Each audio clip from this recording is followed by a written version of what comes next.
Hello! Today, we will talk about how and why homosexuality was decriminalized in China in the late 1990s. Let's start with a bit of history. Unlike in some other cultures, homosexuality wasn't considered a serious crime in ancient China. Neither Buddhism nor Confucianism explicitly banned it. That said, Confucianism did place a strong emphasis on filial piety, and a major pillar of that was the duty to have children to continue the family line. As long as a person fulfilled that expectation, he or she was generally free to have secret same-sex lovers. The most well-documented, high-profile case of homosexuality in ancient China was probably that of Emperor Liu Xin of the Han Dynasty, who ruled from 7 BC to 1 BC. He was famously devoted to his male lover, the court official Dong Xian. One afternoon, the two were taking a nap together on the same bed. When the emperor needed to get up, he noticed that Dong Xian was sleeping on his sleeve. Instead of waking up his lover from his sweet dream, the emperor cut off his own sleeve and left quietly.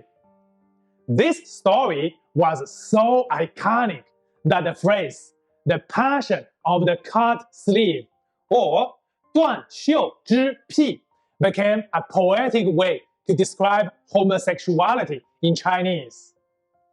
Besides this and a few other stories, there's just not much discussion in ancient Chinese literature about homosexuality, good or bad.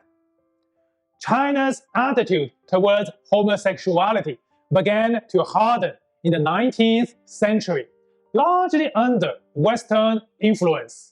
After the communist regime was established in 1949, those suspected of engaging in homosexual relationships were harshly and sometimes fatally punished.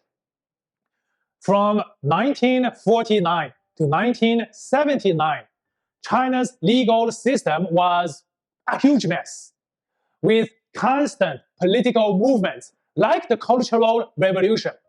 People were put in prison for all sorts of reasons, oftentimes without due process. Someone could be sentenced for being a landlord, a capitalist, a rightist, a leftist, an intellectual, or for just being gay. After the Cultural Revolution ended in 1976, China started to slowly reform its legal system. In 1979, it introduced its first criminal code. This new law didn't explicitly criminalize homosexuality, but it included a vague offense known as hooliganism. The definition of hooliganism was broad and open to interpretation. It's often used as a catch-all for behaviors deemed socially inappropriate. This included things like street brawls, verbal harassment of women, public indecency, and etc. Homosexual behaviors also fell into this category. Starting from the 1990s, as China modernized, even the government began to question whether homosexuality should still be considered a form of hooliganism. In a notable 1991 case from Wuwei County in Anhui Province, a father reported his daughter and her girlfriend to the police. He accused them of committing homosexuality and asked the authority to strictly punish the ugly phenomenon between the two hooligans. This case escalated all the way to the National Ministry of Public Security. Their response was noteworthy. Quote, At present, our country's laws do not clearly define what homosexuality is or its legal status. Given this situation, in principle, the case you reported should not be accepted. It is also inappropriate to treat it as hooligan behavior or to punish the individuals for disrupting social order. Societal attitudes towards homosexuality were also changing. A good example of this change was the 1996 film East Palace, West Palace. It is widely recognized as the first mainland Chinese movie with an explicitly homosexual theme. And it didn't just portray any kind of homosexuality. It depicted the relationship between a social delinquent and a police officer. Interestingly, the cast included two young, relatively unknown actors who would later become major celebrities in the Chinese-speaking world, Hu Jun and Zhao Wei. Okay, back to our main topic.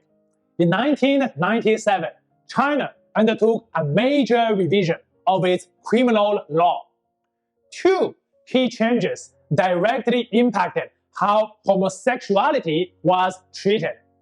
First, the entire crime of hooliganism was eliminated and replaced with several specific offenses, such as the crime of gang fighting.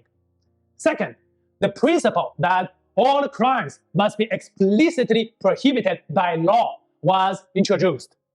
In other words, no one could be prosecuted for behavior that was not explicitly prohibited by law. There was zero mention of homosexuality in the 1997 legal reform. However, since the vague crime of hooliganism was removed and no specific new law regarding homosexuality was introduced, the 1997 legal changes effectively made it impossible to penalize people just for being gay. It's important to note that the primary driver of this legal reform was not grassroots advocacy by the Chinese gay community. Instead, it was mainly motivated by the need to align China's legal code with international standards, strengthen the rule of law, and attract foreign investment. As far as I can tell, no Chinese media at the time declared something like, "Finally, homosexuality is now legal." No such mention. After the 1997 legal reform, although homosexuality was no longer illegal, the Chinese classification of mental disorders continued to list it as a mental illness. As a result, individuals suspected of being gay could be forcibly sent to hospital by their families. In some cases, they were subjected to treatments ranging from medication and counseling to electroconvulsive therapy. Gay people in China continued to suffer significant societal stigma and psychological distress. It wasn't until 2001 that the Chinese Society of Psychiatry released a new edition of its classification of mental disorders. Homosexuality was officially removed. This change was made in an effort to align with internationally accepted standards.